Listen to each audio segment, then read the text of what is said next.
Jaya Radha Madhava Kunja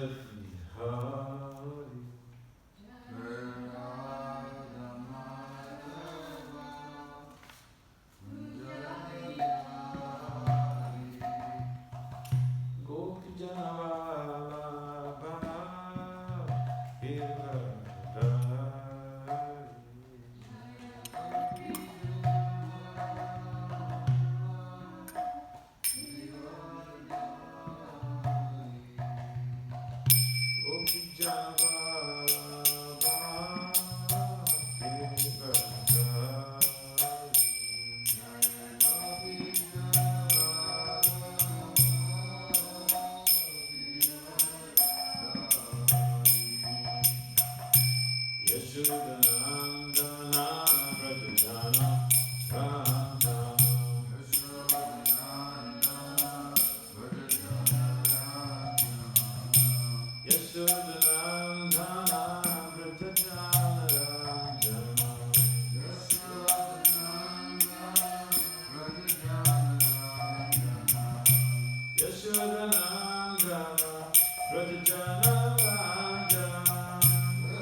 Canto Bhakti Vasudeva Swami. Namacharya Sri Haridas Gaur Pritaya. Param Sri Gahal Sri Krishna Chaitanya Prabhu Nityananda. Sri Advaita Gadadhara Sri Vasari Gaur Bhakti Pritaya. Sri Sri Radha Krishna Gopal Gopinath Syama Kund Radha Kund Godan Pritaya. Sevendavan Dam Pritaya. Simaya Punavadidam Pritaya. Jagan Purudam Pritaya. Gangamai Yamamai Vijay, Samantha Tulsi Devi Bhakti Devi Vijay, Samaveda Bhakti Devi Vijay, the entire group, our glory is to the sum of devotees, our glory is some devotees, our glory is some devotees. Our glory is all glories to Sister Gauranga Gauranga.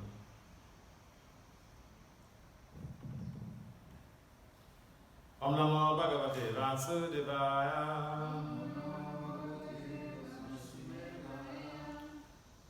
Om Namo Bhagavate Vasudevaya. Om Namo Bhagavate Vasudevaya.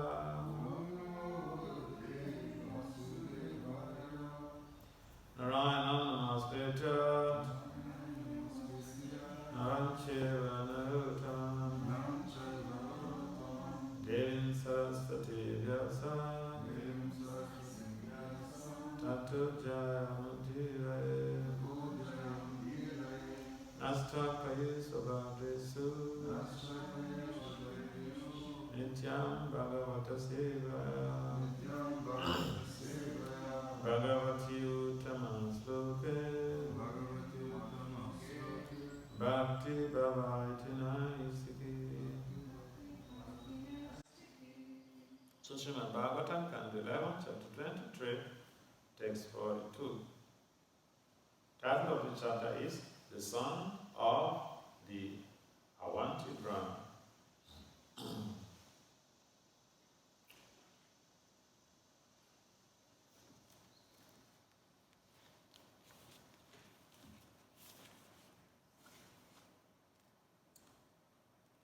Ayam Janame Sukha Dukkha Hetu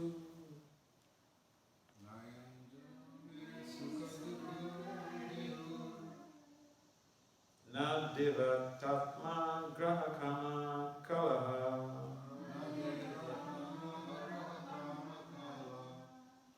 Mahaparam Karanam Amananti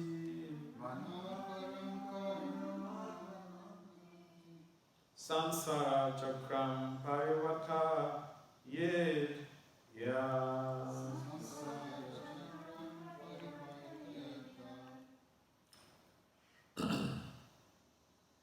So someone try that? Ayam Janome Sukhaduka Hetu Nadevatama Graham Karma Kala Manaparam Karmanam Atmanam Nananti Samsara Chakram Parivartayadya.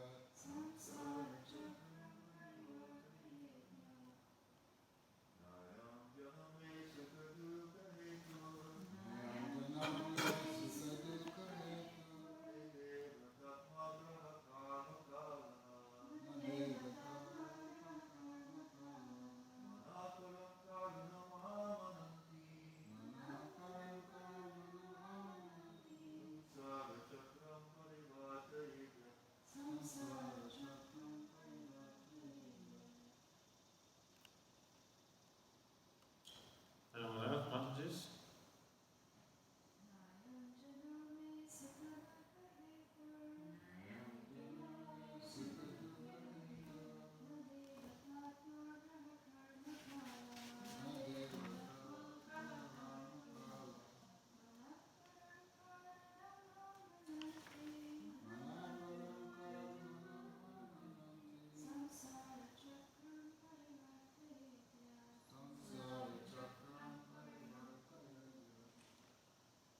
So what translation? Then translation by Divine Grace is Charlie. Shira Bhajana Bhakti Swami Bhakti Srila Prabhupada. Dvija Ovacha. The Brahman said, Na, not. I am these. Janaha, people. Men, mind. Sukha, of happiness. Dukkha, and distress. Hetu, the cause. Na, no. Devata, the demigods. Atma, mind and body. Graha, the controlling planet. Karma, my past work. Kalaha, or time. Manaha, the mind. Param, Radha only. Karanam, the cause. Mananti is called by standard authorities. Samsara, of material life. Chakram, disciple. Parivartaye, causes to rotate. Yat, which. So, proper translation. The Brahman said, these people are not the cause of my happiness and distress. Neither are the demigods. My own body, the planets, my past work, or time. Rather, it is the mind alone that causes happiness and distress and perpetuates the rotation of material life. Please kindly respond with it. The Brahman said, these people are not the cause of my happiness and distress. Neither are the demigods. My own body, the planets, my past work, or time. Rather, it is the mind alone that causes happiness and distress and perpetuates the rotation of material life. So there is no purport to that. I'll just quickly go over to the next verse, which is text 44.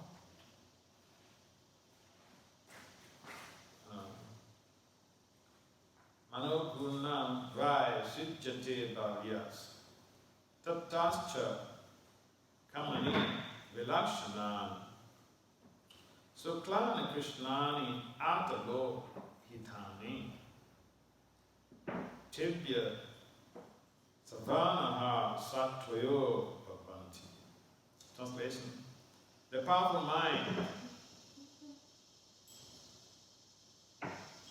mind actuates the functions of the material modes from which evolve the different kinds of material activities in the modes of goodness, ignorance, and passion. From the activities in each of these modes develop the corresponding statuses of life. Please can this one repeat? The powerful mind actuates the functions of the material modes, from which evolve the different kinds of material activities in the modes of goodness, ignorance, and passion. From the activities in each of these modes develop the corresponding statuses of life. Purport by Divine Grace is Kampanacharya, Srila Bhakti Vasudeva Swami. In the mode of goodness, one considers oneself to be a saintly or wise person. In the mode of passion, one struggles for material success. And in the mode of ignorance, one becomes cruel, lazy, and sinful. By the combination of the material modes, one identifies oneself as a demigod, as a king, as a rich capitalist, a wise scholar, etc. These conceptions are material designations generated from the modes of nature, and they arrange themselves according to the tendency of the powerful mind to enjoy temporary sense gratification. The word paliyas in this verse, meaning very strong, indicates that the material mind becomes insensitive to intelligent advice. Even if we are informed that we are committing many sins and offenses in order to earn money, we may still think that money should be acquired at all costs, since without it, one can neither perform religious ceremonies nor gratify the senses with beautiful women, mansions, and vehicles. Once the money is achieved, one suffers for the problems, but the stubborn mind will never heed good advice. In this regard, one must therefore give up mental concoction and control the mind in Krishna consciousness, as exemplified here by the Brahmana from Avanti. Om Gyana Naramasya Gyana Jana Salakaya Saksur Manita Yena Tasmai Siguru Vedana. Suchetanya Manovistan Savi Tamkira Purchale Swayam Rupa Kadamayam Dadati Swa Padanti. Vanchakalpataribhyaja Kripasanubhya Evacha Patitana Pavanabhya Vashnava. Namo Vishnu Padaya Krishna Pishtaya Bhutale Srimad Bhakti Vasudeva Swami Yutanam Namaste Saraswati Devi Gauravani.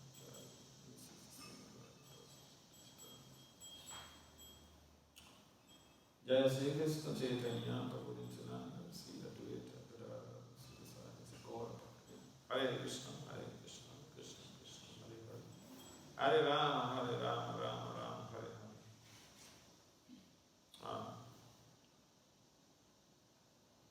The Brahmana said, these people are not the cause of my happiness and distress. Neither are the demigods, my own body, the planets, my passport, or time. Rather, it is the mind alone that causes happiness and distress and perpetuates the rotation of material life.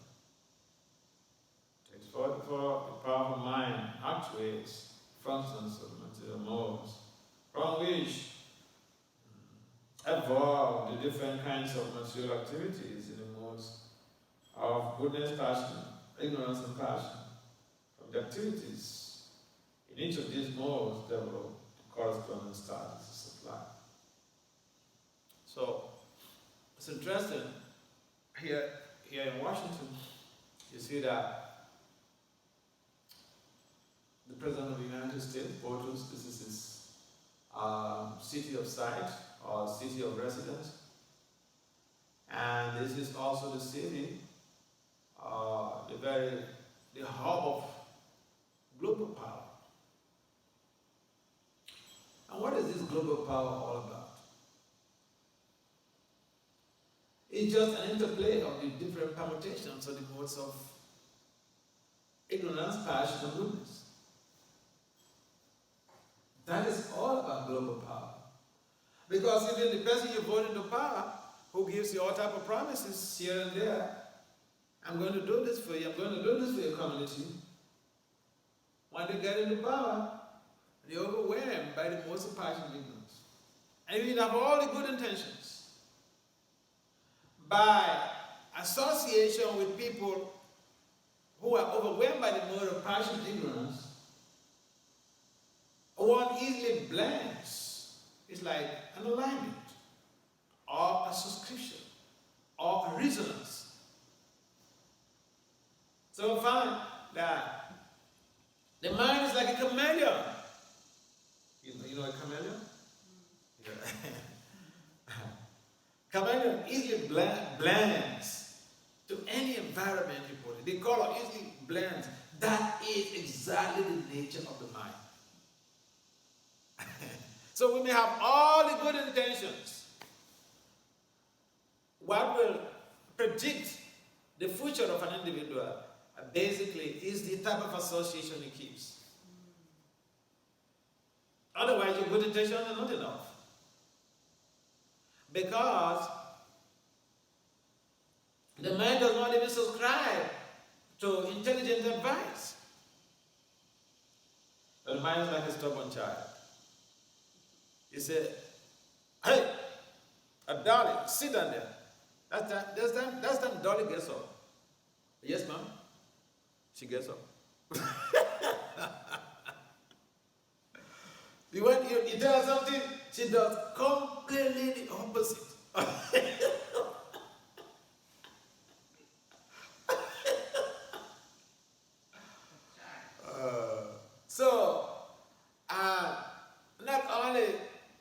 Not only is the mind obstinate, but it's also very rebellious. I mean, it's like you tell a child not to do something because it's going to harm the child. And the child could be rebellious. He could just try and throwing tantrums.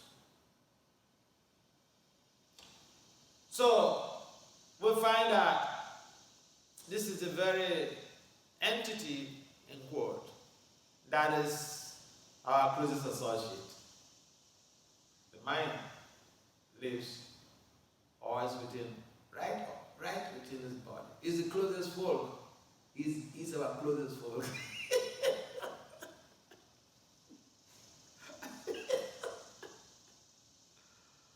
So, I'm not explaining this so that we don't just start, keep throwing blames on people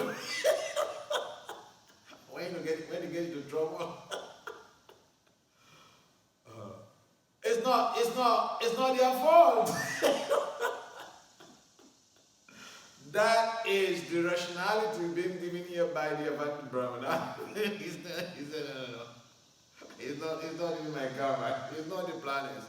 But we know that the planets do have effects on our behavior.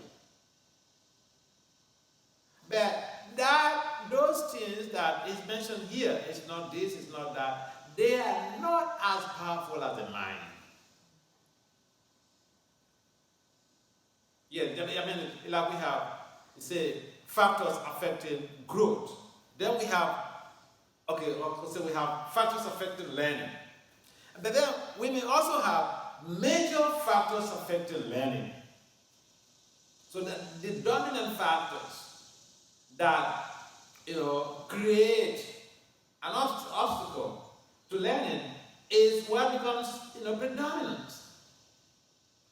And so that is the mind. The mind is the predominant factor that creates incoherences in a human society. Is the mind. People do have good intentions. Even politicians, they have good intentions. But because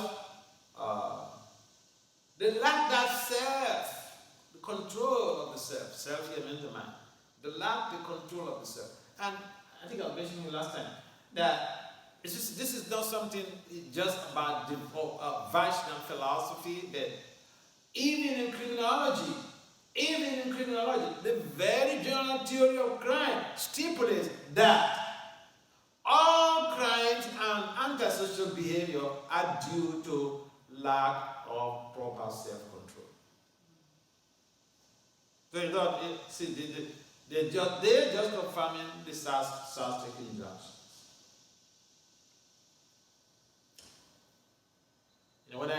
Sometimes when I see a number of these theories in the social sciences, I just thought, wow. So all these people, they're just taking all these things and then taking the credit for themselves. They develop a theory, but these are all there. They are all there in the very literatures. And so it's important for us to understand how the modes of passion, the modes of passion, goodness, and ignorance interplay to produce different statuses of life.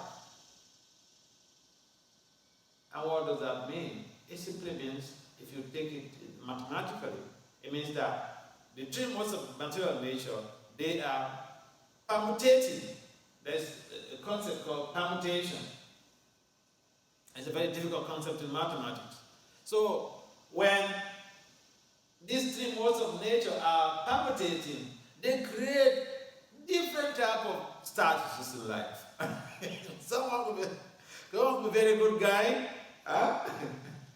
but then it could be dominant. It could be the predominant factor in his life or her life is the mode of goodness. So it's a very good guy or good lady. But you find that sometimes the person gets overwhelmed by evil thoughts, by antisocial thoughts, and even engages in antisocial behavior. That is due to the permutations of the modes of material nature. No one is just dominated by a single mode. I mean, you find this even in the major relationships, mellows with Krishna. Now, even in those mellows, sometimes someone is acting as a servant or acting as a friend, but then he could navigate to other minor mellows and act in a particular position or display a particular mellow. So in a similar way, the modes of nature, they're so powerful, and they are the very elements behind different behavioral patterns. The permutations, if a typical mathematician is looking at the modes of material nature, you'll be amazed.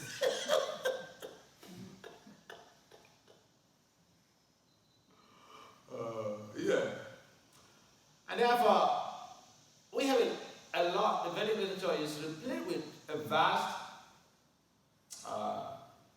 spiritual and social concepts and constructs. I think the major thing is that because the number of our devotees, they're not read widely in the social sciences, so these things look like, the scripture says. But most of the things we hear, I mean, their theories have been developed based on those things. I mean, like you go to the dam. Why you go to the dam? Because of the environment. Now, in 1939, 38 and 39, Lewin developed the field theory. And he demonstrated that, and it became a theory, established theory that, you see, if you're in a cold room, if you go into a cold room, you might come from the scorching heat of the sun. You go into a cold room, you are hot at that time, your body is very warm at that time. You stay there for 30 minutes.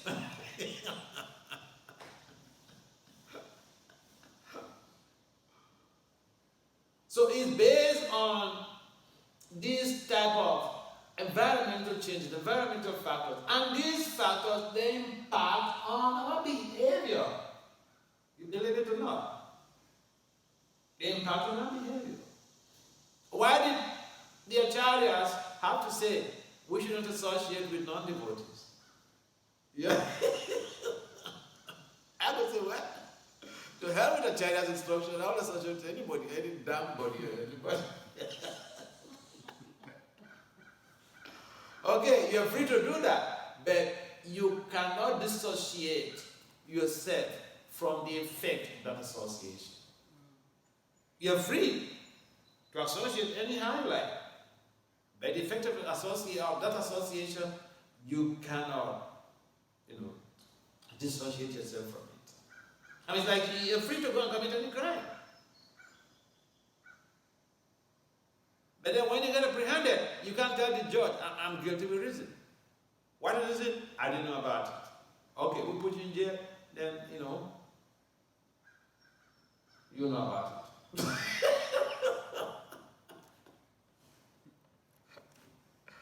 So, this force of nature and the mind, They are the predominant factors of our behavioral patterns. And therefore, one of the things that we should be considering or thinking about is that people, a number of people, they're not just vicious.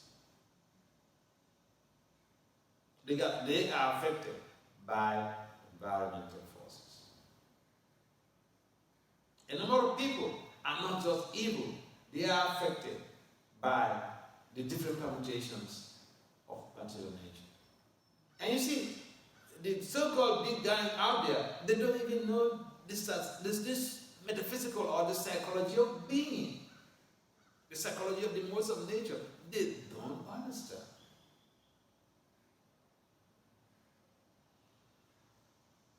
And therefore, Krishna is so kind, Srila Vyasadeva has put all these things down. Prabhupada has given us elaborate purpose that we could use all of this spiritual knowledge for creating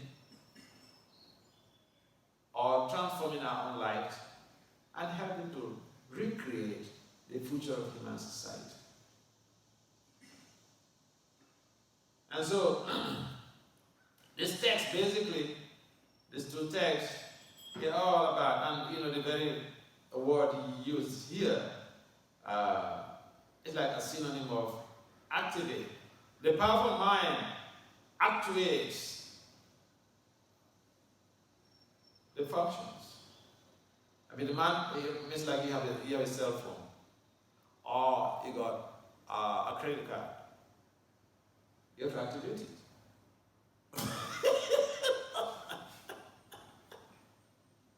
No matter how nice you have, what's the current iPhone? iPhone what? X. Okay, so suppose you have iPhone X. You still need to activate it. So, and for the credit cards, you have to call the bank. Or you go to the website, and activate it. If you don't activate it, it doesn't work. So the mind is the activator of the functions of material existence. The mind is the activator. Oh yeah. So we see how powerful what we're dealing with is so powerful. And it's not just only humans who have the mind. Every embodied entity is composed of 8 elements. 5 gross elements and 3 subtle elements. Subtle elements are mind, intelligence, and false ego. So, this type of metaphysics is good for us to be able to become equipped with the appropriate knowledge to help ourselves and to be able to explain situations to others, people who might come to us and to level up, to bring their problems to us, to listen to. So we see how a number of people on the planet, they lack this knowledge, and then they get into big troubles without understanding why they're acting in the way they're acting. And it's like, one of my mentees, she's a lawyer, so she was telling me a story, how one lady, she said they pursued one guy, and the man is married with children. One lady, she started pursuing one of our colleagues in the office, a male, for a relationship. And the man is married. With 2 children? Huh? You said with 2 children? No, the man is married with kids. Wife with kids. And this lady knew that this man is married.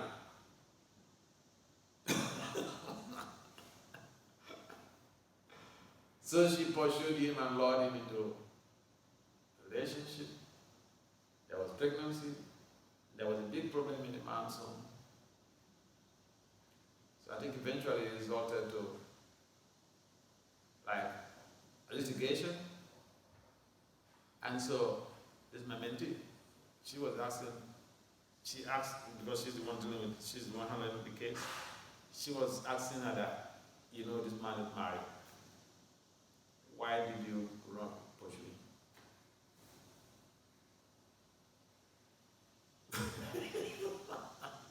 And he explained that he seemed something was pushing him, you know. He knows the guy is not even handsome. She said that, I know this guy is not even handsome. Yeah.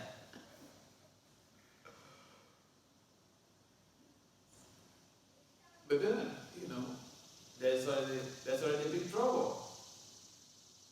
So people don't understand, sometimes people think, I have a feeling like this. I have a feeling for you. So I just have to execute that. I mean, this is like, you know, one of those philosophies that we were hearing when we were kids from one of the celebrities. He was like, you know, our hero in those days, Jimmy Cliff, you know. And I never knew that Jimmy Cliff was just a big demon until I came to Krishna consciousness. Because he was, no, Iragasipo perhaps is better than him. But he's just a good guy, a good vocalist. His voice, it turns your brain. Then look at the lyrics. He debuted the lyrics, an album. Follow my mind. Follow my mind.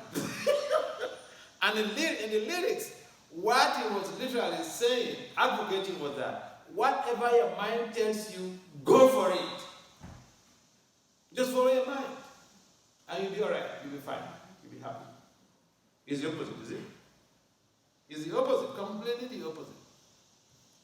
Because you see that the mind dictates so many things that, honestly speaking, could ruin our lives. Could bring so much of complications in our lives.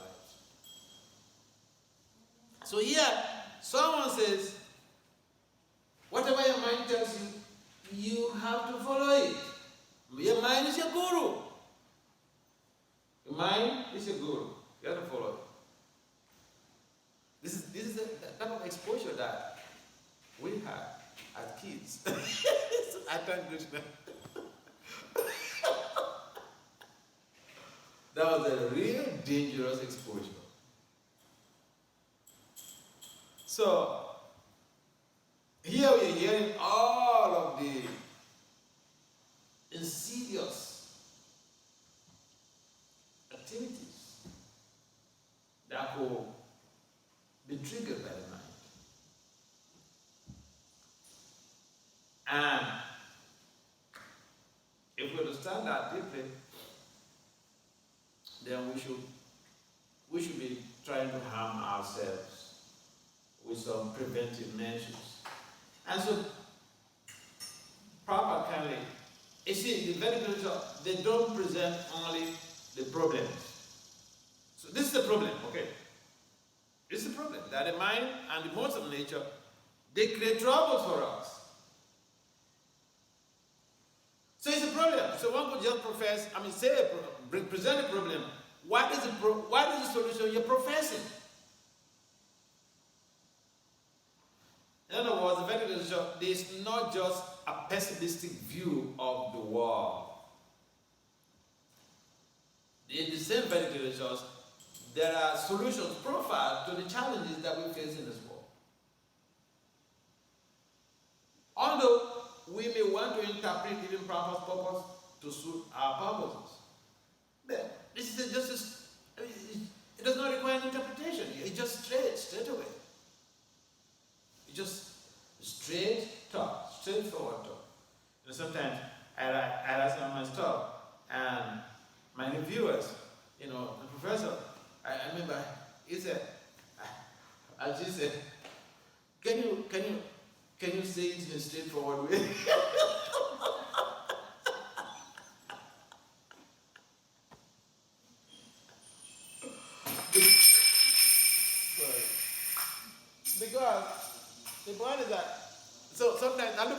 like that, and I laugh because you're supposed to use your brain to crack your brain to figure out what the person is saying.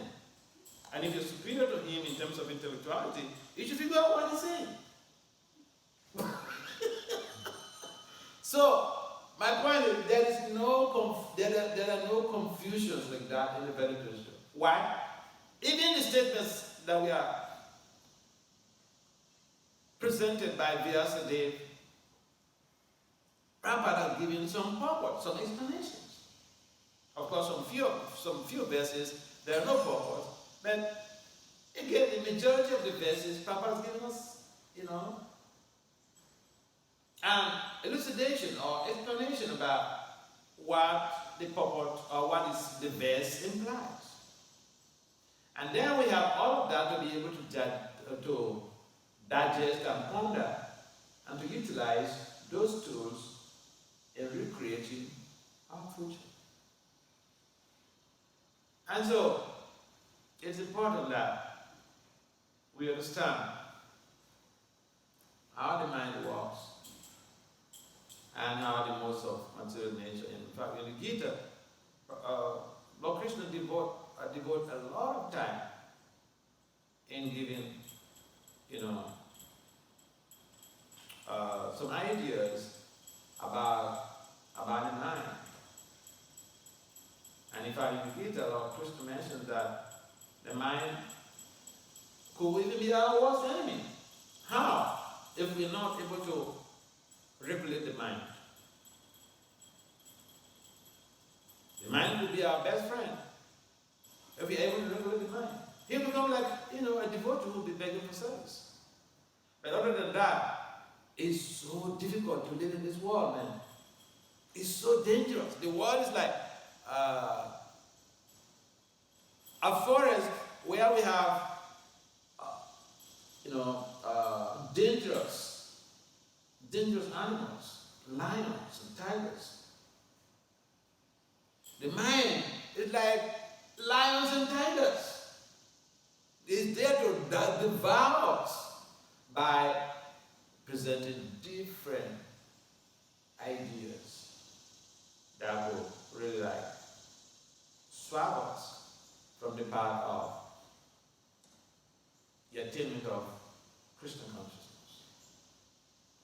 So Krishna kindly has given us all the information in his teachings in the Gita about the mind and its material nature, and in the 11th Canto also these things are presented in a more complex form. Because in the Gita, it's like a general literature for everyone.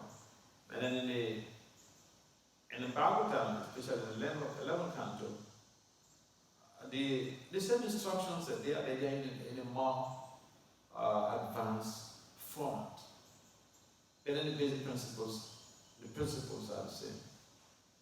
And therefore, the three modes of material nature are the principles that govern our lives. And the mind is the activator of these very modes of material nature. And so before we jump into anything, we should ask ourselves, this is what Krishna wants. This is what Guru wants. Or this is what my mind wants. And again, we should be practical. Okay?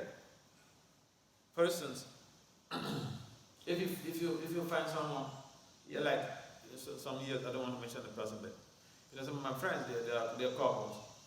And the man, he came for all of his family, all of his brothers, they're medical doctors. Only him, all of his brothers, they're medical doctors. Only him went to study IT. He got married. The lady is also professional in IT. They had a daughter. And then they said, so they came, I want to get an agri one time, so they also visited there. And I know the man's father. very well. He used to invite me to his place in New York. I used to come to, they have a big house where Oliver Farmer stays. So then, he came to ask me, the both of them came to ask me, or came to tell me about what the plans they have for their little girl. It's a newborn baby, like 2 months, 3 months. So, that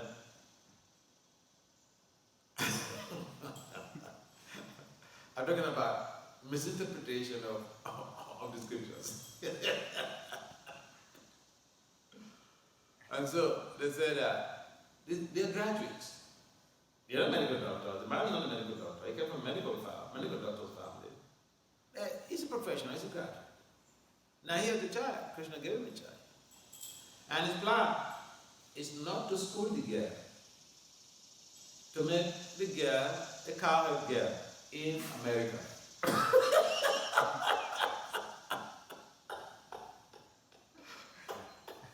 A cowherd girl in the 21st century.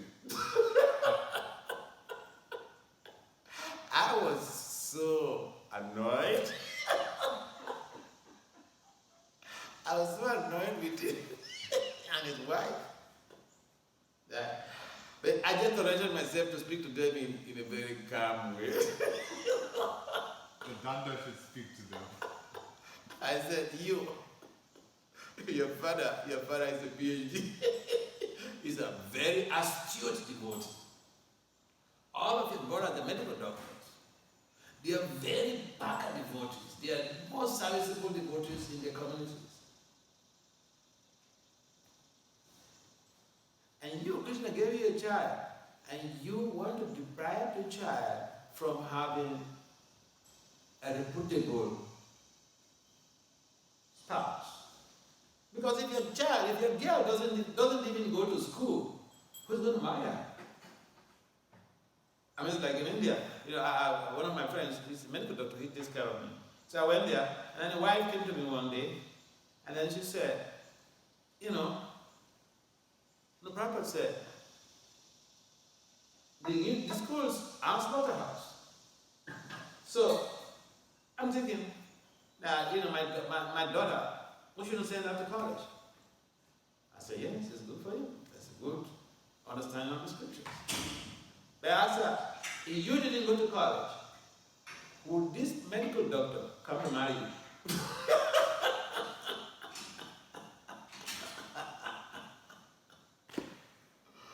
So sometimes we want to take the cheap things, But nothing is easy in this world.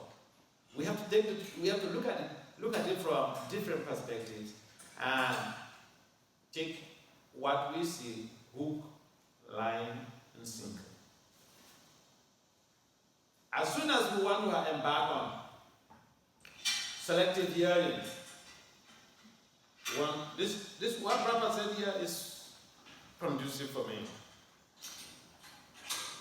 And then we don't really mind brushing on people or creating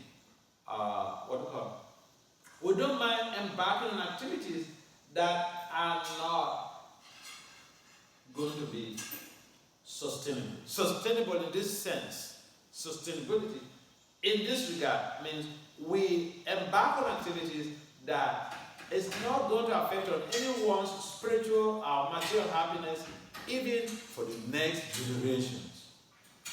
So if you have a child and you don't plan your child's future properly, and then you're just going to embark on an act that is going to create a disarray in someone's life. And so these modes of nature and the mind, they could tell us something, they could misdirect us in most cases. So like the case of this couple who came to meet me, so I told them, look, you can still train your child. This is a little girl. You can still train her, just give her the proper association that she needs. And she'll be able to grow with that. You don't say because you're a devotee and then this girl is just going to be done to become a cowherd girl in America in the 21st century. I said, it's not going to work out. It's not going to be practical. Yeah, so we travel and we see a lot of things sometimes. But, I mean, this is incredible, is it not? So the mind, they are so wired. The mind, our mind is so wired that constantly we need to consult with authorities about the instruction, what the mind is telling us. So, the process of Krishna consciousness, we should understand that we don't deal activities in Krishna consciousness. Prabhupada like to use this word, doctor. And so we should not subscribe to the evil advice of the mind. The mind is very often very stubborn. But we should also prove to be stubborn to the mind. And then, when two stubborn people meet, one will cool down for the other. Is that? But, if someone is too mild, the mind completely overrules the person so easily, So easily. Yeah, so I just have comments, some questions on this point.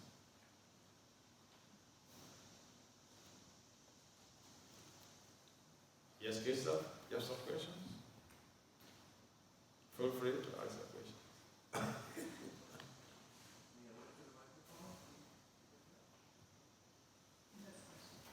Any questions? In the absence of any questions? Okay.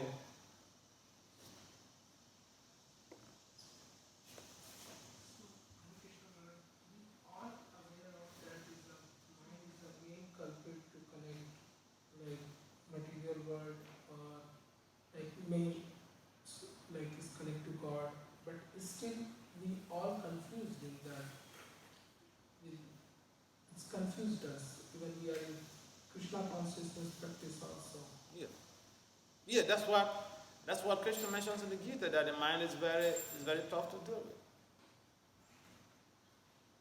So why we get confused?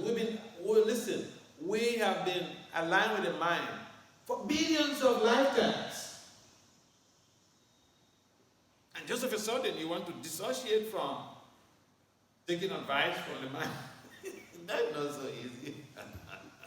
I mean, it's like you're married, or you're married, and I was listening to some abusive cases, and some of the ladies, they know this is not good, but again, they are also afraid they're going to be lonely if they move out from this relationship. Yeah.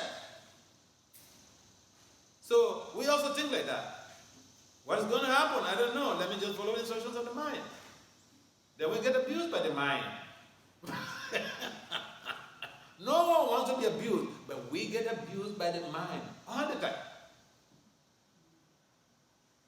So if you hear of cases of abuse, there are so many psychological implications of abuse. Sometimes you become really conditioned, and you think that, oh, it's my fault. It's not your fault. And sometimes people don't even speak out because they think if they speak out, it's going to bring a bad reputation to the family, or they will not be believed. Again, this is the creations of the mind, the concoctions of the mind. There's so many cases of abuse that you can relate the mind to that. So, we need association, I mentioned this. We need good association so that something bothers us, we can have someone whom we trust to speak with. I mean, like I mentioned, now I mentioned about the case of this couple who came to me. They had a good plan for their little girl. But I said, no, I mean, that's not a good plan for this girl. You cannot, if your parents did this to you, you would have hated them. You would have resentment for them for the whole of your life. How would you try to do this to your child? So again, the mind is the mind is characterized as sankalpa and vikalpa.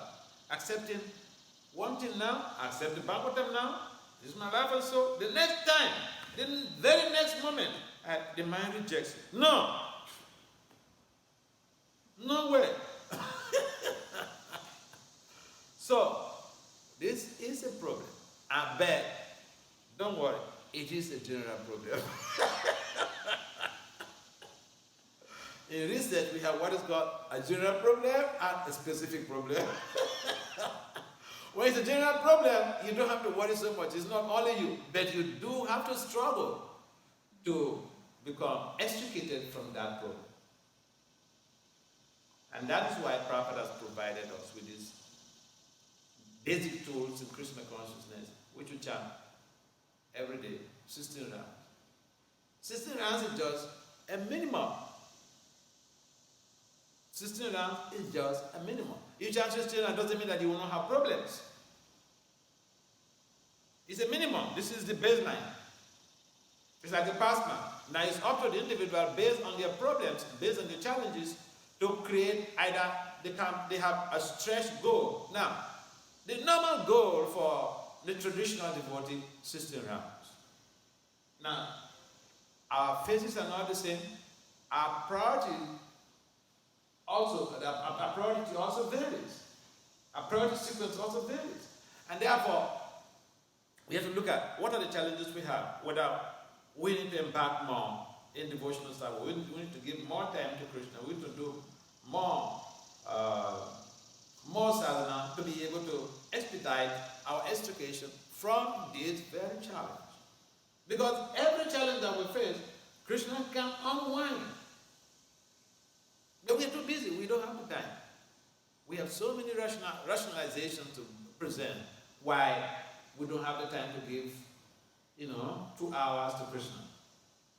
We're too busy. I'm busy on the altar. I'm busy on doing some service. So I don't have the time to chant. Good for you. I should find time to chant.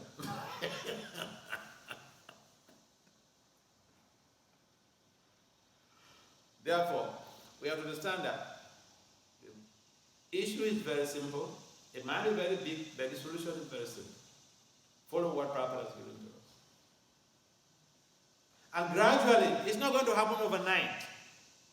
Gradually, we become cleansed from those inebriations, those contaminations that are causing us to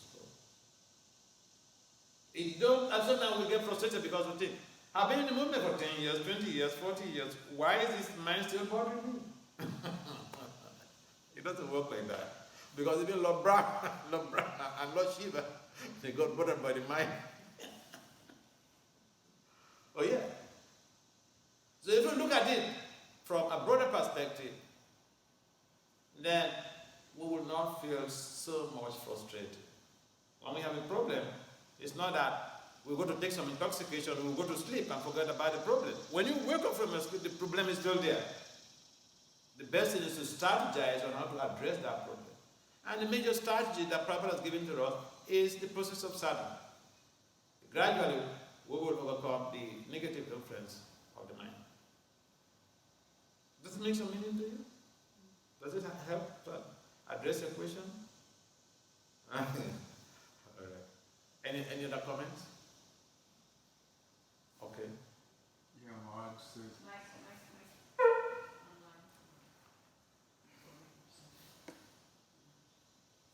So there are these modes of material nature, but then there's also the objects of the senses. Mm-hmm. Those are also distracting. Mm-hmm. But then there's basic human needs that need to also get fulfilled. And those are also taking up space in our minds. So like how do I differentiate between desires that are springing up in my mind that are not objects of my senses, but that are concerns of my heart, or of me being a human, just being in this body I have certain needs that need to be fulfilled. Sure. They aren't affected by the modes of material nature, whether I'm in, whether I took bath in Radhakund and I'm sitting underneath Govardhan, or whether I'm here in Potomac, or wherever I am, I'll have the similar mood, or the similar concern. How can I make those desires then, or tell if those desires are real, and make those desires spiritual? Yeah. This is why we have spiritual authorities. You have a spiritual master. You can always liaise with a spiritual master to get some specific ideas on what type of information you're receiving from your mind or what type of dictates you're getting. Or if you have someone, some senior person that you learn with, like a Siksha Guru, you can always consult with them. And these people, they help to guide us. And so the basic thing is that, as a human being, I met one kid in Vrindavan. He came to pay obeisances. And then a white boy, I said, "What are you doing with your life?" That was the first question I asked him. I said, "What are you doing with your life?" I think he was 18 at that time. So he told me, I said, "So what's your plan? You going to be brahmachari and take seniors, or you want to marry in the future?" She said, he wants to marry. I said, "What's your plan about that?" I just the first day he came to meet me there. So sometimes it's just spontaneous. I mean, there are some people that come to meet me and then I'll just give it. Because some of our devotees don't have any strategic plans. And it's bad, it's sad. But this is how some of us operate. We may say, "Well, I depend on Krishna." Why did Krishna give you a big brain? And those who don't plan, they plan to fail.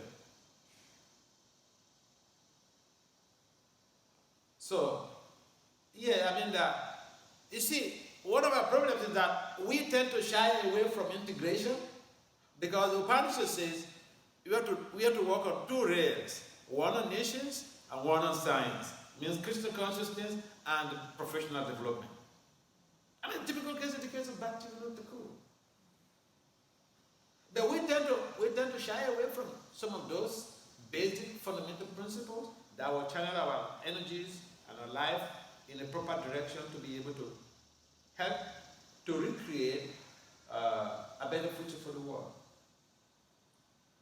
And therefore, if we run away from the bitter truth to be able to integrate our professional life and our spiritual life, we may as well not be aware or deny the fact that we will face some difficulties in the future. So yeah, needs are there. Everybody has needs. I was listening to Prabhupada tape 2 or 3 days ago, and he said, "Who says you're desireless?" He said, "It's only a dead body that has no desire." That's what Prabhupada said. But you have to figure out, will these desires, should I pursue all of these desires? Will they catapult me to jail? Or will they catapult me to Krishna Loka? That's the point. Yeah. So it's so difficult when we are by ourselves and trying to, do the things to put our lives together. It could be very challenging. That is why I went to one conference, and this is a conference of all of these, big time professors, management science professors. And one of these older professors, during the closing remarks, he said, "Hey folks, I tell you one thing, everybody here, you must have a mentor. These are old-time professors." He said, everybody here must have a mentor. So, and that's exactly what Krishna said in the Gita, that vidi pranipatena paripasmena seva, upagashati jnana tattvadarshana. The people who work closely with mentors, there's a high acceleration in the achievement processes because they have a better sense of direction. All right, so we'll close here. Srila Prabhupada.